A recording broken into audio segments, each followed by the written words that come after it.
A gente não pode dizer, salvo um jogo ou outro, que o Paysandu é uma completa bagunça. Eu não consigo chegar aqui. Também a gente precisa falar a verdade, né? E a gente sabe que jogo de futebol ele é decidido em detalhes. Não tem como o Júnior Rocha ontem, por exemplo, pegar o pé do Pego e dizer, Pego, agora tu vai só encostar na bola sem fazer força, irmão.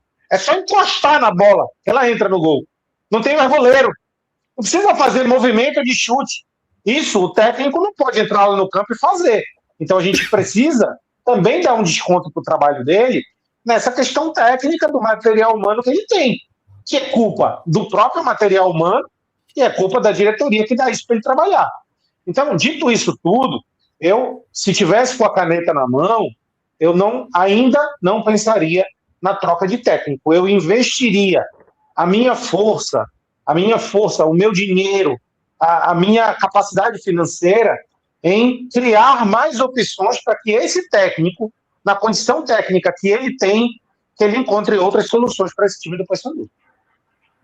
E aí, Nando, será que a gente, na verdade, é um equilíbrio aí? O Júnior Rocha vem mostrando uma certa fraqueza tática, ou de fato a gente, né, ele acaba fazendo milagre aí com esse elenco? Eu tenho um amigo que ele é muito cético com relação ao papel do treinador, né? Ele sempre questiona realmente qual é o inimigo, né? Quase é o inimigo. Quem será esse aí? Quem será, hein? Não, mas só um desagravo. Esse amigo não é que ele diz que o técnico não serve para nada. É só que o protagonismo dele é muito grande em relação ao que ele representa, mas sim, ele é importante. Esse amigo mandou me dizer aqui no WhatsApp. Isso. Ele buzinou no seu ouvido, né? Ele só falou rapidinho. Mas nesse momento, esse papel do treinador ele está sendo muito importante versus contra aquela questão de a importância do treinador e a importância também dele ter peças para ele poder trabalhar, né? A importância dele está sendo questionada. Por quê? Porque ele não consegue ter uma variação tática que faça com que ele possa usar essas peças que ele tem e conseguir dar um outro padrão ou fazer com que o time volte a um padrão que já teve anteriormente, né? Lembrando que mesmo o time não jogando o que ele já jogou sob o comando do Júnior Rocha, ontem nós perdemos muitas chances de finalizar o jogo no primeiro tempo, fazer 2-0, voltar para o segundo tempo tranquilo, controlar o jogo e vencer o jogo. Mas também quando ele olha para o banco de reservas, que ele precisa fazer alguma coisa diferente, ele precisa mudar o jogo, ele precisa dar uma outra cara para o jogo, ele olha para o banco, e aí lembrando o nosso amigo aí, o Dicas do Cartola, ele olha para o banco e vê o Henrico, vê o Rinkel, vê os meninos da base que ainda não estão prontos para poder mudar um jogo de patamar. A gente sabe que o jogador da base, que é mais pronto nesse sentido e que pode demonstrar alguma coisa no jogo e mudar um jogo, é o Thaleson. O Thaleson está operou a mão e a gente não tem essa opção do Thaleson ali. Então, existe um questionamento, e o nosso questionamento com relação ao Júnior é válido pela queda de rendimento que o time teve, por ter tempo para trabalhar, que antigamente não tinha tempo, hoje ele tem semanas cheias para trabalhar, e a gente não vê o time tendo uma outra postura, a gente vê o time tendo a mesma postura em todos os jogos, a gente não vê o time melhorando, tendo semanas cheias para trabalhar, mas, em compensação, a gente também não tem aquelas peças que a gente pode mudar um sistema de jogo, dar um outro padrão de jogo, fazer com que o time tenha uma outra formatação, né? Durante o jogo. Ontem, quando precisou mexer, ele foi obrigado a colocar o Taboca, obrigado a colocar o Henrico, obrigado a colocar o Lucas Cardoso, que entrou muito mal no jogo, né? Ele foi praticamente obrigado a mexer no time, porque eram as opções que ele tinha para tentar algo diferente, né? Nós até falamos na live, no React, assim, bom, hoje, como é um jogo que o gramado não é um gramado adequado, é um jogo que pode ter uma falha ali da defesa dentro da área, é um jogo, se acertar um bom cruzamento, seria interessante ter 2 atacantes dentro da área, mas ele preferiu escalar o time de uma maneira diferente. Ele preferiu não colocar 2 centroavantes, né? Para mim era um jogo propício para isso. Não jogar com 2 centroavantes e colocando o Juninho como o lado do campo, né? Mas jogar com 2 centroavantes pesando mais a área, com os 2 centroavantes tendo mais efetividade dentro da área. Só que assim, pelas convicções dele, ele achou que não era o momento para fazer aquilo. Também não sei se o Juninho cansou, né, no jogo, não sei como é que ele saiu, a questão física dele, mas assim, existe esse questionamento, principalmente da questão de variação tática do Júnior, mas as peças que ele tem também não permitem que ele faça uma variação tática grande, né, que ele tenha outro sistema de jogo para ele fazer. O material humano é pouco para isso, né? E aí, Bruno Antunes, já podemos dizer fora Júnior Rocha? Não, ou é delírio de torcedor apaixonado? E não tem problema, tá? Torcedor pode mesmo ter essa paixão aí. Não. O Júnior Rocha, sim, ele tem alguns defeitos, mas quem ganha 3 títulos tem uma capacidade, né? Tem uma qualidade.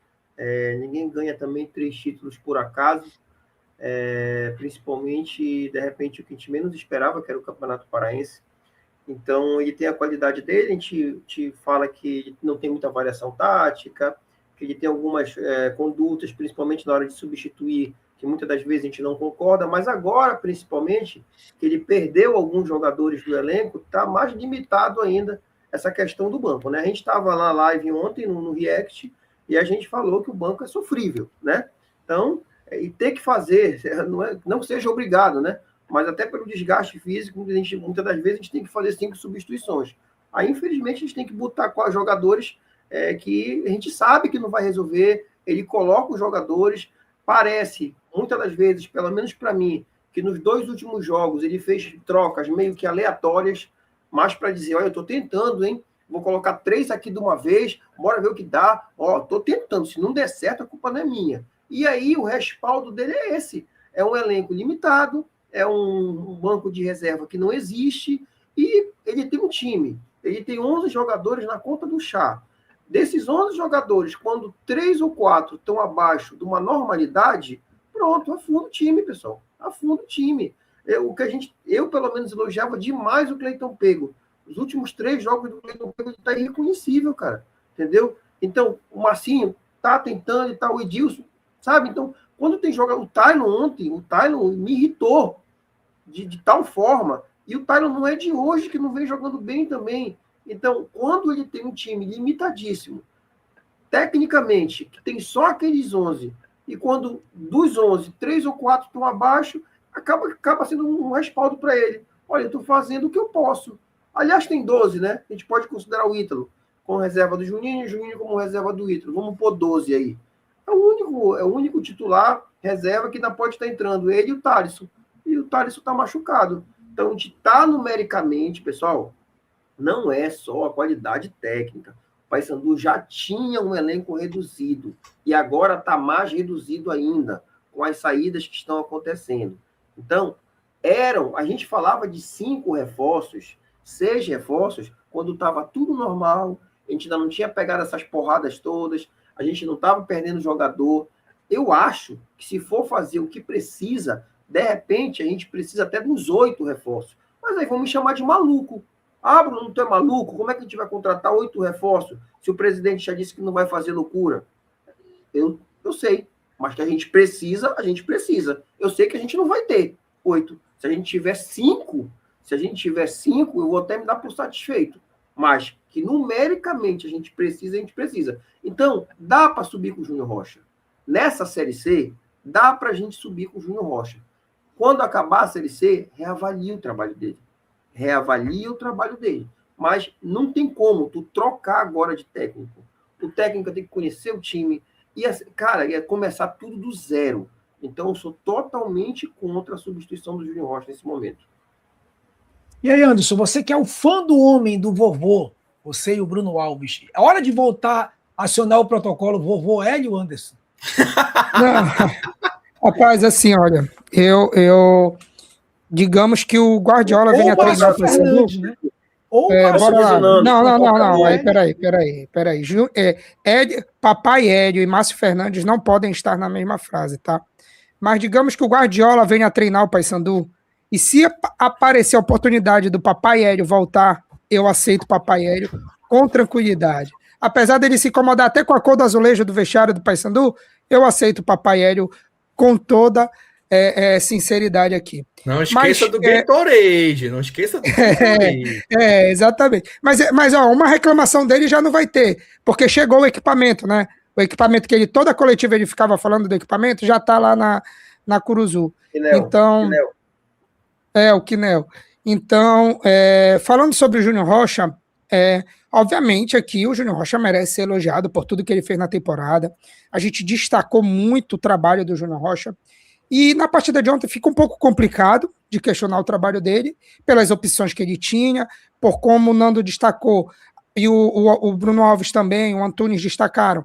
O Paysandu perdeu chances claras de gol, então aí tem que ter uma cobrança em cima do nível técnico desses jogadores, o que está acontecendo para eles estarem perdendo tantas chances de gol, como, por exemplo, a chance inacreditável do Cleiton Pego. Mas eu acho que dá, sim, para a gente fazer algumas análises em cima de algumas decisões do Júnior Rocha. E a primeira, que é a análise que eu gostaria de fazer, seria uma que a gente destacou na live react de ontem, que foi a marcação baixa, em bloco baixíssima, do Paysandu. Um time totalmente recuado, muito atrás da linha de meio de campo, e que a gente não enxergava isso no Paysandu, mesmo o Paysandu jogando fora de casa, a gente não conseguia enxergar isso. Mesmo o Paysandu jogando contra elencos, em teoria, mais qualificados, como foi no Clássico, contra a Cadela de Peruca, o Paysandu não jogou com um bloco tão baixo assim. Mesmo com o Paysandu com a vantagem na final do Parazão, o Paysandu não jogou com um bloco tão baixo assim e com a falta de contra-ataque, né, com a falta de transição de contra-ataque.